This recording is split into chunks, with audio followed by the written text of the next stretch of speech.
Hi! So in this quick didgeridoo lesson, we're going to look at some of the basic ways in which you can vary the sound that comes out of the end of the didgeridoo.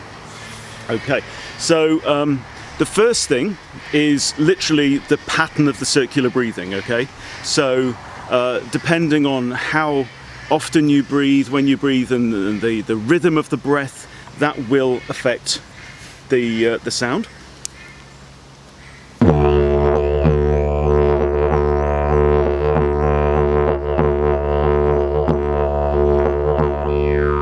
Right. Okay. So there you get your basic pulse. It's almost like your basic bass drum rhythm going on. Next thing, which is really key, is all to do with the shape of your mouth on the inside, okay, and particularly what your tongue is doing. So it really, I mean, it can sound absolutely magical, the sound that comes out at the end of these things, but it isn't particularly magical. It's just like speech, right?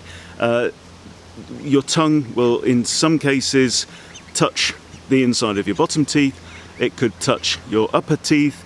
It could touch your hard palate behind your upper teeth. It could even go rrr on your palate, things like that. You can stick your tongue out through your teeth, as you might do in the sound. I can't remember what it's called in phonetics now, but it's been a long time since I studied that. But really, and then allow your tongue to arch against your palate, the top of your mouth, that kind of stuff. It all just makes a difference to the sound. So let me just play you a few basic different kind of tongue patterns.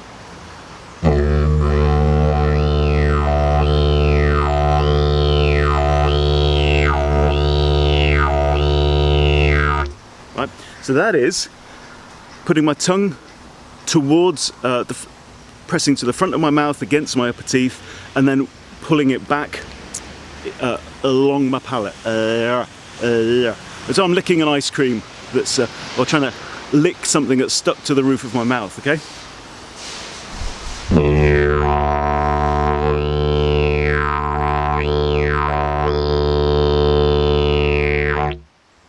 So in fact, when it's going, that my tongue is actually touching my bottom teeth at that point. So it really is just a case of messing around and moving your tongue around and just listening to the sounds that come out. One other tip that I would recommend as well is if you're playing,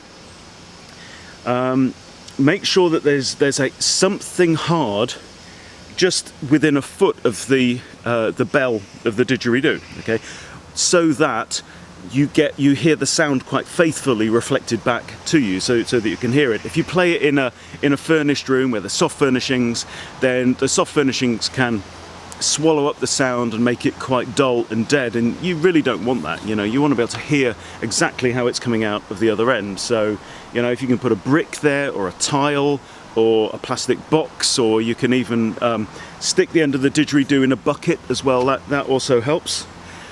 So that you can hear it properly. So that's the tongue movement. I'll also try now to do a trill. So I'm going to do just with the tongue.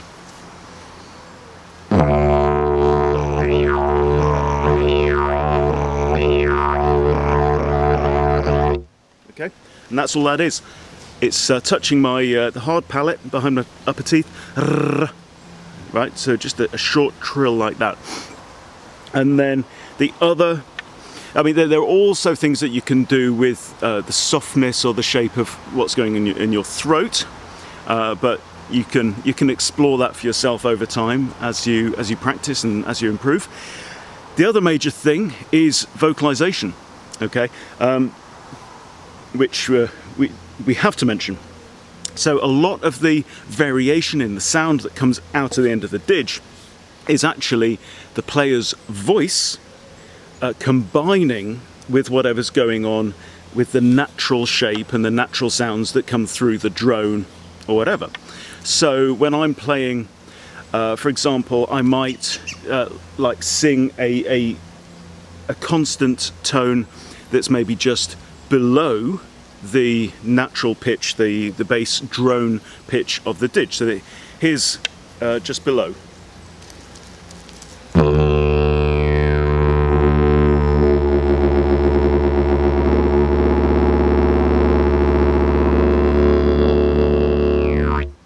Okay, and in that one I went oh, and then dropped it down at the end, and you can make the note go up and down. So here I'll go from just below the drone to above the drone, and you'll hear that when you've got the basic drone resonance and then you've got one that's slightly different, it can create a new rhythm out of the combination. So when you get two peaks together, you get extra volume, right?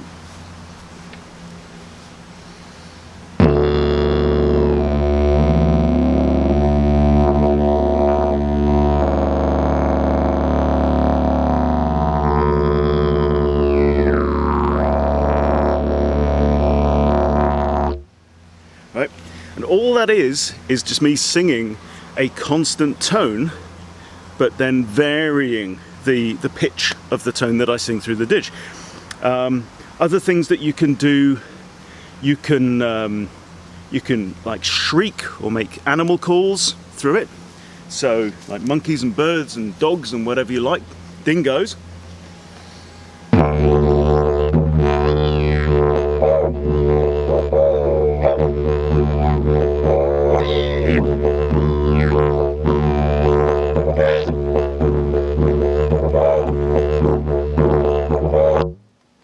Okay, so in that you heard the ooh, ooh, and other calls, and I was also inserting some ooh, ooh, ooh, so there's a low tone in there.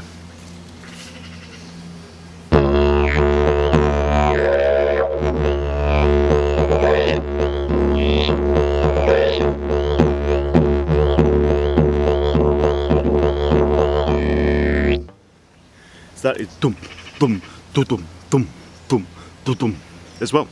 So there's your vocalization. Basic things. Of course, you can add in that extra rhythm. Ooh, ooh, ooh. Make whatever sounds you like. You know, whatever sounds your own voice can produce will transmit through the didge, and it will interact with the drone of the didge in new and interesting ways. One other thing to mention is that obviously, like any instrument, any pipe as such, you can play extra tones. It will support extra tones that are higher than the basic drone. Okay. Now, some didgeridoos might have one toot above the basic drone, others might have two or three. It all depends on the way the didge is made, the quality of the making. But I'll try and play you now the basic drone, and then I'll add the natural first toot above.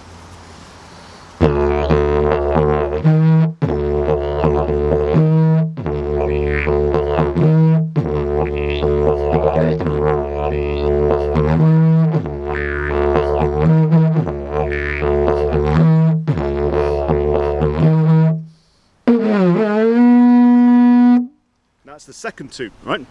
So that's something you can explore playing. It can be quite difficult to shift from the low, the soft-lipped to the, which is much more like you're playing a brass instrument. Okay, but with practice, you can make that transition to toot and back a bit more easily. It's not something that's really been a big part of my playing for a long time, but it's something that I do enjoy practicing. Turn it around.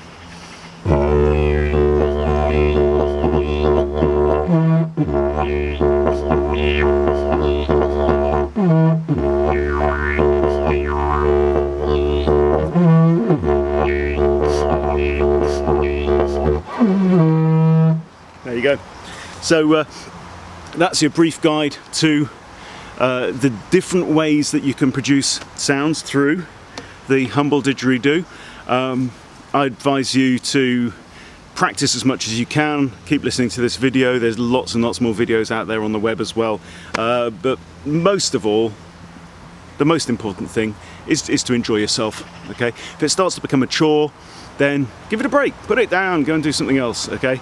But you will, the more you play, particularly once you've nailed the circular breathing, you will find that your diaphragm and your stomach breathing strength becomes a lot more powerful, a lot fitter. Huge health benefits. I love doing it, and I wish you every bit of luck.